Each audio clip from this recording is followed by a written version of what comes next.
যে বাজারগুলো প্রয়োজন হয় সবকিছু নিয়ে এসেছি। আমার দুনিয়ার সন্তান নাই করলে আমার দুনিয়াটা কোনো বান্ধব নেই। আমি যেদিন সাহায্য সমিতি করে পারি সেদিন মাথায় পেটে এক কটা মুড়ি পর্বতে গালি দিয়ে পানি খাওয়া যাচ্ছি বাবা, তার জোগাড় করে পারিনি।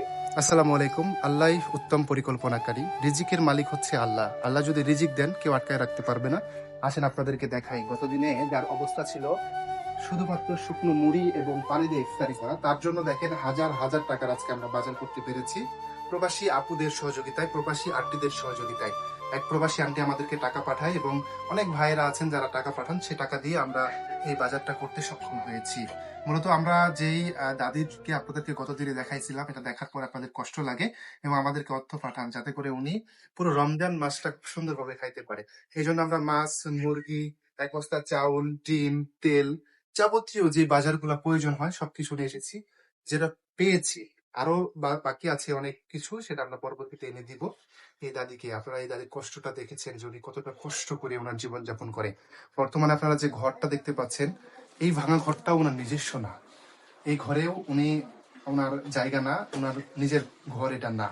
ওনার কোনো থাকার মতো পরিবেশ নাই, থাকার মতো কোনো জায়গা নাই। ওনার একটাই দাবি, উনি আমাদেরকে বলেছে ওনার একটা ঘরের প্রয়োজন। আমার ঘরের প্রয়োজন বাবা, আমার এই খাবার দাবার কোনো এই প্রয়োজন যে নাই আপনার বাবা। কোনো জায়গা আছে? আমার জায়গা নাই বাবা, একজনের দিবার চাচ্ছে দিলে সেটা মানে আমরা যদি ঘর করে দিই তাহলে জায়গা দিবে? জায়গা দিবে বাবা, জায়গা দিবে। এই গ্রামের সবচেয়ে বেশি অসহায় কি আপনি? আমার কিছু নেই বাবা, দুনিয়া তো আমার সন্তান নেই বাবা, আমার কিছু নেই। একটা ভাবি আছে, তার একটা মারা গেছে বাবা। আমি খুব কষ্ট চাচ্ছি বাবা, আমার থাকার মতন কোনো আমার পরিস্থিতি নেই। আমি যেদিন সাহায্য সমিতি করে পারি সেদিন মাথায় পেটে আজকে 5 দিন ইনি ভাবি গেলে আছি, আমার পানি লাট চলে গেছে। এক কটা মুড়ি পর্বতে গালি দিয়ে পানি খাওয়া যাচ্ছি বাবা, তার জোগাড় করে পারিনি। সত্যি কথা? আমি ভাতটাও খাওয়ার পারিনি বাবা। আল্লাহু আকবার। উনি নাকি ভোরে শুধুমাত্র মুড়ি খেয়ে আবার রোজা রাখছে। মানে আমি বুঝি না, আর একটা মানুষ কতদিন দিবে? গ্রামের মানুষ মানুষের আর কাছে কতদিন চাইলেও দিবে? লজ্জা লাগে বাবা, সবার পারি না, শরম লাগে। মানুষ এই বেকা চোখে তাকায় কিনা কিনা কয়, আমার খুবই লজ্জা লাগে। সেই জন্য আমি কারো দুয়ারে যাই না। আমার কেউ নাই বাবা, আমার দুনিয়ার কেউ নাই। আমি লবণ পানি এক ফোঁটা লবণটাও ওনার মানে জোগানোর মতো সামর্থ্য নাই। উনি এটা দিয়ে যে ইফতারি করছিল ওইটাই অনেক কিছু, মানে ওইটাও ওনার জোগানোর সামর্থ্য নাই। এখন যদি মানুষ মাংস দিয়ে যায় তাহলে মাংস খাইতে পাবে, মানুষ যদি একটু 6 মাস মাছ বছরেও দিয়ে পাই যায় না বাবা। তাহলে একটু মাছ খাইতে পাবে। এই অবস্থা ওনার, তাছাড়া কোনো অবস্থা নাই। খুবই অসহায় একজন মানুষ। এই গ্রামের সবচাইতে অসহায় আমার চোখে পড়েছে সবচাইতে অসহায় একজন ব্যক্তি। তো আমার জায়গা থেকে আমরা এইটার ব্যবস্থা আজকে করে দিলাম এই বাজারের। অসংখ্য ধন্যবাদ জানাই ভাই যারা আমাদের ভিডিওগুলো শেয়ার করেন।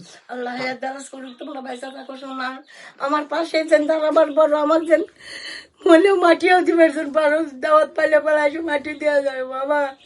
আমার দুনিয়ার সন্তান নাই করলে, আমার দুনিয়াটা কোনো বান্ধব নেই। তোমরা বাবা মা, তোমরাই আমার সন্তান। কান্না করেন না, কান্না করেন না। কান্না বাবা, আমার আচ্ছা এই যে শুনেন, আপনারা কি যে বাজারটা করে দিয়েছি তার জন্য দোয়া করবেন তো? দোয়া করবো বাবা, আল্লাহ যেন হায়াত তালাশ করে বাচ্চা যেন থাকে, আল্লাহ যেন দুধে ভাতে কিলে শান্তির যেন বাস করে। আচ্ছা ঠিক আছে, এটাই শেষ না, আমরা এরপরে আপনাদের কাছে আবারও আসবো। আমি আশা করছি আমার দর্শক যারা আছে আপনার ভিডিও দেখছে তারা অবশ্যই আপনাকে হেল্প করবে, আপনার পাশে দাঁড়াবে আচ্ছা এবং আলহামদুলিল্লাহ। আপনার ঘর হবে, নতুন একটি ঘর হবে আপনার। আচ্ছা আমার দর্শকরা যেটা ব্যবস্থা করে দিবে। আমি সবাইকে বলবো, মানুষ মানুষের জন্য, ওনার কষ্টটা দেখে যদি আপনাদের মায়া লাগে, ওনার কি পাশে দাঁড়ান। ওনার একটা ঘরের প্রয়োজন, আমরা চেষ্টা করতেছি। আজকে দেখেন গতকালকে আপনারা টাকা পাঠাইছিলেন, আমরা বাজার নিয়ে চলে আসছি এবং আপনারা যদি আমাদের পাশে দাঁড়ান আমরা নতুন একটা ঘর করে দিব। তো আলহামদুলিল্লাহ, খুশি হবেন তো না? খুশি বাবা, আমার ঘরের প্রয়োজন বাবা, আমার জিনিসের প্রয়োজন না। আমি যে একজন 3-4 সাথে বসে বাসাটা হইলে বলে শান্তি, আমার যা আত্মা বলে যাবে।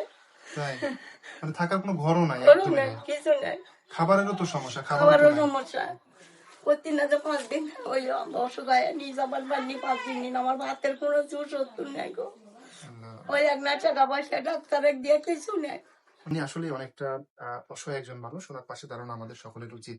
এই রমজান মাসে আপনারা 1 টাকা দান করলে সেটা 70 গুণ হয়ে যাবে। সো এই মানুষটার পাশে দাঁড়ান। আমি সবাইকে আবারও রিকোয়েস্ট করে বলবো, সকলেই ভালো থাকেন। আসসালামু আলাইকুম।